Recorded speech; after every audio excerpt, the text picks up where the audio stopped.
सरस्वती नमस्तुभ्यं वरदे कामरूपिणी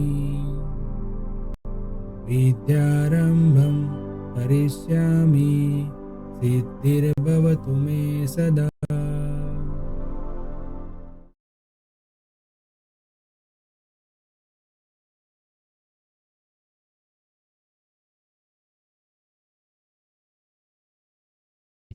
हेलो दोस्तों, हायर परचेज सिस्टम में सेकंड मेथड हमने स्टार्ट की है, उसका एक क्वेश्चन भी हमने देखा। आज एक और क्वेश्चन देखने वाले हैं। आज का जो क्वेश्चन है हमारा वो है क्वेश्चन नंबर 4।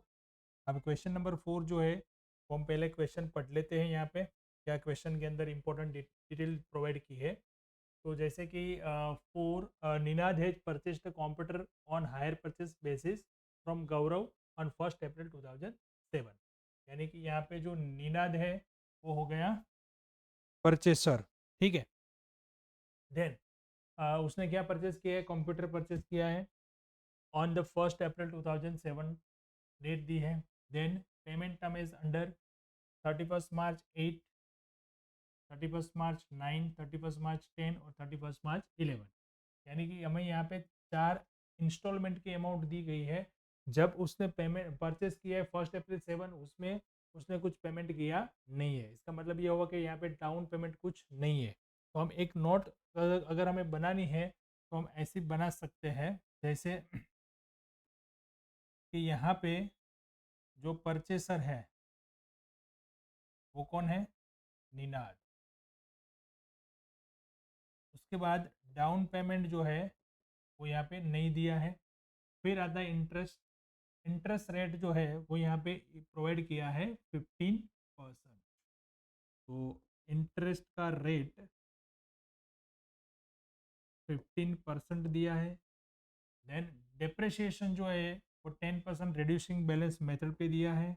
यानी कि डेप्रिसिएशन रेट लिख देते हैं यहाँ पे 10%, WDV मेथड है। ओके। जर्नल एंट्री हमें पूछी गई है, right journal entries of all the years in the books of Ninad. यानी कि पूरे जितने भी साल हैं यहाँ पे हमें पूरे वो जितने भी इंस्टॉलमेंट दिए उसने सबकी एंट्री हमें करनी है। यानी कि 1 अप्रैल 7 से लेके 31 मार्च 11 तक। Okay, so the calculation regarding interest, interest की कैलकुलेशन भी हमें यहाँ पे प्रोवाइड करनी है। तो क्वेश्चन यहाँ पे पूरा है, डिटेल हमने पढ़ ली। डिटेल के अंदर क्या मिला यहाँ पे हमें, यहाँ पे ये मिला कि यहाँ कहीं पे भी हमें कैश प्राइस की डिटेल प्रोवाइड नहीं की है, बट हमें क्या दिया है, इंटरेस्ट का रेट दिया है और लास्ट इंस्टॉलमेंट भी दिया है। तो हम लास्ट इंस्टॉलमेंट से यहाँ पे कैलकुलेशन स्टार्ट कर सकते हैं, ठीक है। चलिए तो स्टार्ट करते हैं। क्या आती है सबसे पहले हमारी कैलकुलेशन,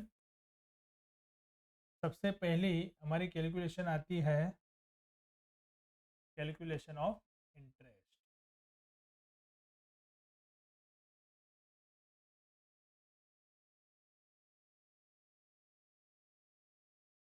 इसके लिए हम एक टेबल बनाते हैं। टेबल में सबसे पहले क्या लिखते हैं, डेट। फिर लिखते हैं opening balance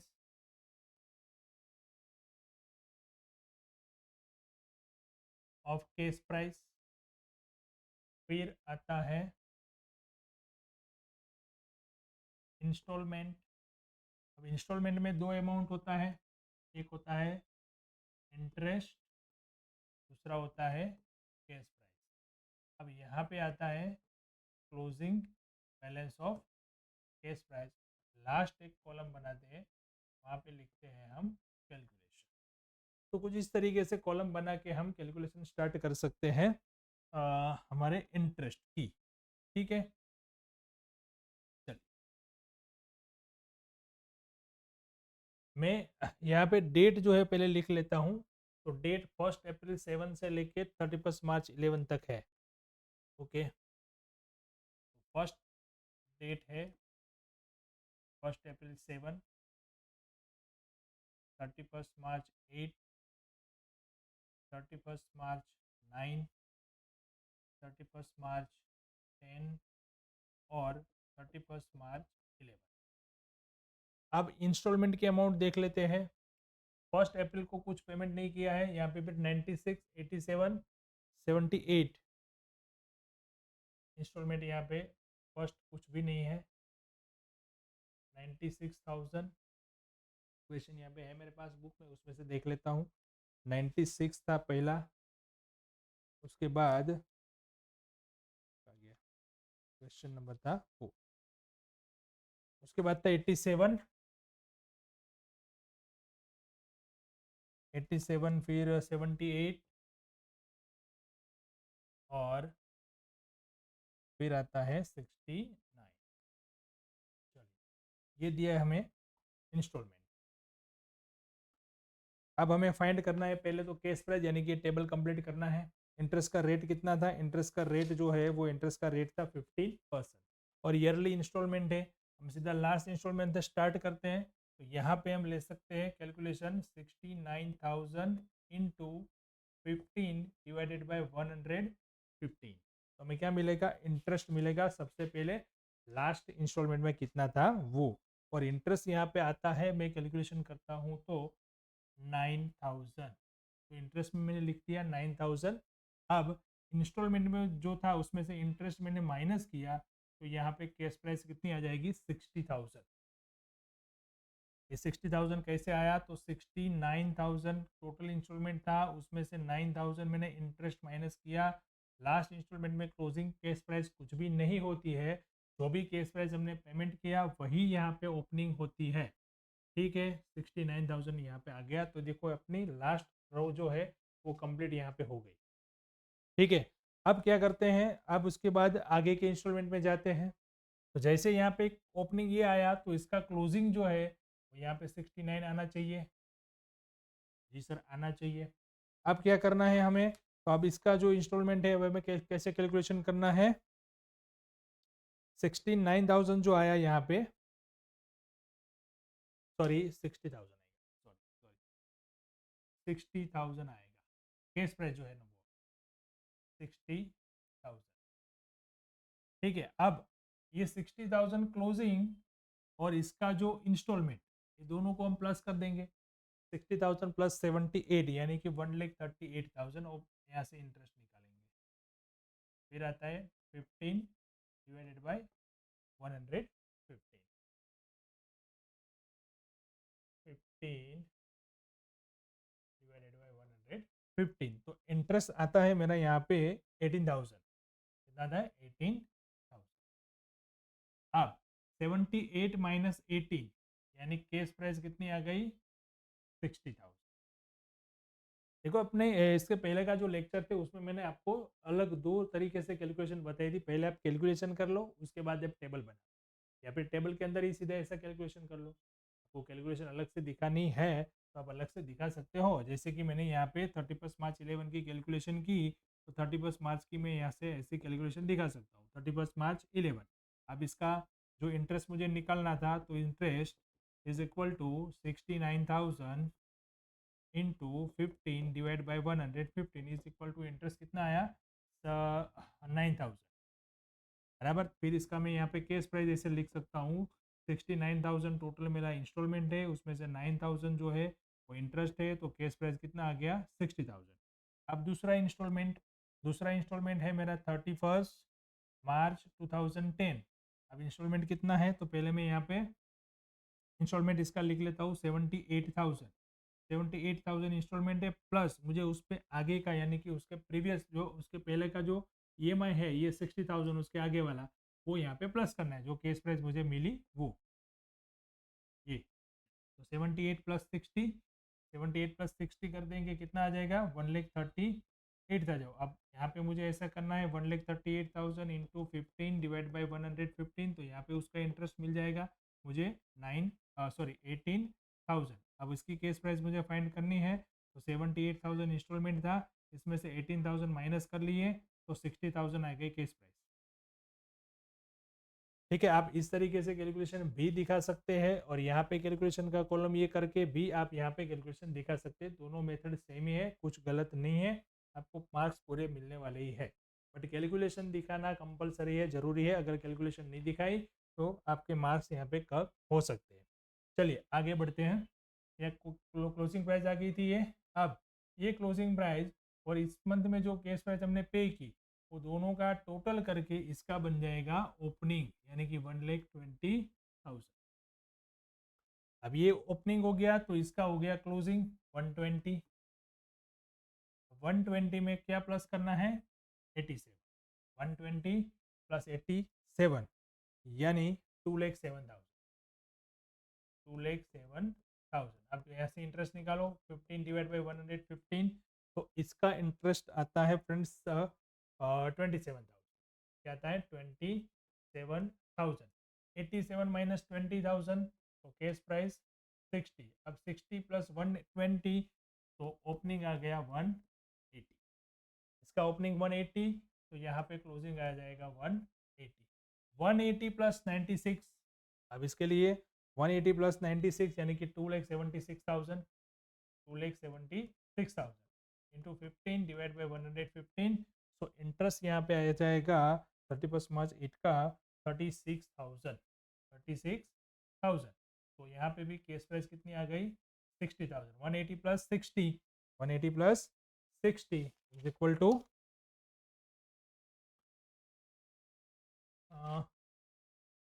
sorry 1,80,000 plus 60 is equal to आ जाएगा 2,40,000। राइट, 2,40,000। देखो यहाँ पे आ गया 240, तो इसका क्लोजिंग भी कितना आएगा, 2,40,000। अब यहाँ पे कोई इंस्टॉलमेंट पे नहीं किया तो इंटरेस्ट भी नहीं है, कैश प्राइस भी नहीं है, तो जो क्लोजिंग वही क्या आ गया, ओपनिंग। अब ये ओपनिंग जो आया वही हमारी क्या बन गई, केस प्राइस। ये टेबल ही इस क्वेश्चन के अंदर, इस चैप्टर के अंदर मैटर करता है। अभी आपने टेबल बना लिया, बाकी सब जो खेल है वो आपको खाली लिखना है। बस ये टेबल के अंदर हमें इंटरेस्ट कैसे कैलकुलेट करना है वही फाइंड अच्छी तरीके से करना आना चाहिए। ठीक है, अब क्या था क्वेश्चन आपके लिए, अभी तो सिंपल हो गया ना। अब क्या था क्वेश्चन, तो हमें लिखनी थी 1 अप्रैल 7 से लेके 31 मार्च 11 तक की एंट्रीज। ओके, तो इंटरेस्ट की कैलकुलेशन तो कर ली। अब क्या करना है हमें, अब करना है डेप्रिसिएशन की कैलकुलेशन। डेप्रिसिएशन भी जरूर पड़ेगी हमें एंट्रीज लिखने के लिए। अब कर लेते हैं डेप्रिसिएशन। जब तक हमें कैश प्राइस नहीं मिलती हम डेप्रिसिएशन कैसे कैलकुलेट करते हैं, तो यहाँ पे हम लिखते हैं 1 अप्रैल 7। 1 अप्रैल 7 को जो हमारा ओपनिंग बैलेंस था या फिर हमारी थी केस प्राइस जब हमने परचेस किया, कितनी थी, 2,40,000। अब उसका डेप्रिसिएशन कब करेंगे हम, 31 मार्च 8 को डेप्रिसिएशन। और डेप्रिसिएशन कितना था, डेप्रिसिएशन देख लेते हैं क्वेश्चन में कितना था। डेप्रिसिएशन का रेट था 10% WDV मेथड। ओके चलो, तो 10% यहाँ पे कितना आ जाएगा, 24,000। अब 2,40,000 में से मैंने 24,000 माइनस कर लिए तो कितने बच गए यहाँ पे, 2,16,000। अब 31 मार्च 9, 21,600 इसके 10%, 21,600 माइनस करूँगा तो आ जाएगा 1,94,400। फिर 31 मार्च 10, 19,440। ठीक है, फिर आएगा बैलेंस 1,74,960। अब लास्ट डेट यानी कि 31 मार्च 11, 17,496। इसका 10% आ जाएगा और लास्ट बैलेंस बचेगा मेरे पास 1,57,464। ठीक है, तो ये हो गया हमारा डेप्रिसिएशन की कैलकुलेशन, यानी कि फर्स्ट ईयर में ये आएगा डेप्रिसिएशन, सेकंड ईयर का ये, थर्ड ईयर का ये और फोर्थ ईयर का ये। अब ये 4 डेप्रिसिएशन की एंट्री हमें खाली करनी है जब हम जर्नल एंट्री करेंगे तब। अब जर्नल एंट्री किसके अकाउंट में करनी है, तो जो परचेसर है उसके अकाउंट में करनी है। अब परचेसर में कितनी एंट्रीज होती है पहले वो हम दिखा देते हैं यहाँ पे, बस वही एंट्री आपको करनी है। एंट्रीज तो बहुत सिंपल है। कहाँ से स्टार्ट होगी एंट्री, एंट्री स्टार्ट होगी सबसे पहला हमारा जो ट्रांजेक्शन है वहाँ से। अब यहाँ पे क्या एंट्री होगी, अब यहाँ पे क्या एंट्री होगी, तो ये सबसे पहला ट्रांजेक्शन है वो 1 अप्रैल 2007। यहाँ पे कुछ ट्रांजेक्शन हुआ नहीं है, खाली एग्रीमेंट ही हुआ है और एग्रीमेंट के टाइम परचेसर जो है होता है कुछ एंट्री करता नहीं है, ठीक। देन आता है 31 मार्च 2008। अब उसने क्या किया, इंस्टॉलमेंट पे किया और यहाँ पे हमारा साल खत्म होता है, तो फिर आता है क्या, डेप्रिसिएशन। तो यहाँ पे 3 एंट्री होगी, इंस्टॉलमेंट ड्यू, इंस्टॉलमेंट पेड और depreciation. Instalment due, instalment paid और डेप्रिसिएशन। और फोर्थ एंट्री आएगी interest and depreciation transfer to P&L। अब एक साल की जो मैंने एंट्री की वही एंट्री वापस आएगी 31 मार्च 9 में, 31 मार्च 10 में, 31 मार्च 11 में। फर्क खाली इतना है कि वहाँ पे आपकी अमाउंट चेंज होगी। तो मैं आपको एक साल के लिए यहाँ पे एंट्री करके दिखाता हूँ, बाकी एंट्री आप खुद कर सकते हैं, ठीक है। क्या लिखना है यहाँ पे हमें, जर्नल एंट्रीज।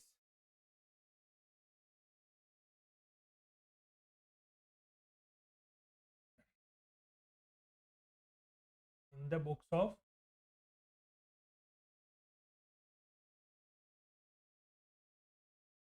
क्या नाम था, निनाद। अब देखो यहाँ पे पहली एंट्री जो है वो तो आने वाली नहीं है, मैं यहाँ पे डेट लिखता हूँ 1 अप्रैल 2007, बट कोई एंट्री आएगी नहीं। फिर 31 मार्च 2008। अब 31 मार्च 2008 को क्या एंट्री आएगी, जो हमारा फर्स्ट इंस्टॉलमेंट ड्यू होगा वो। और एंट्री क्या होगी, machine account debit, interest account debit to. Vendor जो है वो वेंडर का नाम क्या था, वेंडर का नाम क्या था, गौरव। चलिए अमाउंट देख लेते हैं। सॉरी, यहाँ पे कंप्यूटर परचेस किया है भाई, तो हम क्या लिखेंगे, कंप्यूटर लिखेंगे मशीन की जगह पे। और इंस्टॉलमेंट की अमाउंट जो थी वो यहाँ से हम देखेंगे, इंस्टॉलमेंट की अमाउंट 96 थी, बट उसमें 36,000 इंटरेस्ट था और 60,000 कैश प्राइस थी। तो हमें ऐसे लिखना है। पहले तो हम यहाँ पे इसको चेंज कर देते हैं, मशीन की जगह पे क्या आएगा, कंप्यूटर।